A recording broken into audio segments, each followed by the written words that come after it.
ሰላም ጤና ይስጥልኝ የዩቲዩብ ቻናል ተከታታዮቼ እንደምን አላችሁ?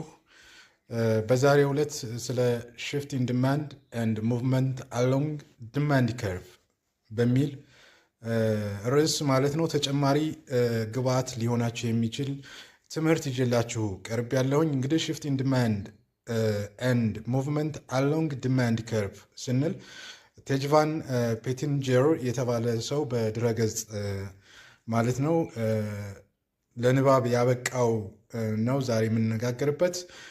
እንግዲህ a shift in demand means ምን ማለት ነው? a shift in demand at the same price consumer wish to buy more, a movement along the demand curve occurs following a change in price.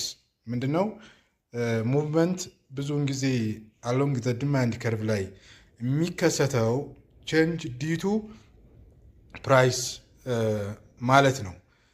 movement along the demand curve ስንል እንግዲህ እዚህ ጋር a change in price causes movement along the demand curve. It can either be contraction, አሁን ማወቅ ያለባችሁ either ምንድን ነው contraction, less demand, or expansion, more demand ማለት ነው።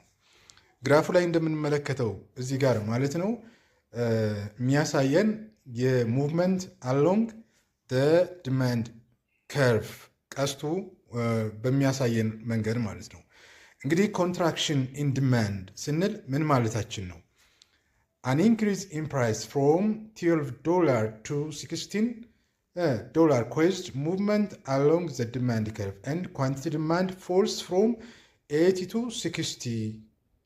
we say this contraction demand እንላለን ማለት ነው። ዋጋው ከ$12 ወደ $16 ሲጨምር ወደ ላይ ማለት ነው። እንደዚሁም የኳንቲቲ ማለት ነው ከ80 ወደ 60 ሲቀንስ ማለት ነው። ስለዚህ ወዴት ዳይሬክሽን ይመጣል ማለት ነው? ሙቭመንት አሎንግ the curve to the left side ማለት እንችላለን ማለት ነው። ኤክስፓንሽን ስንል ደግሞ in demand, a fall in price ደግሞ ከ11 ወደ $12 ሲቀንስ lead to expansion or increase in demand.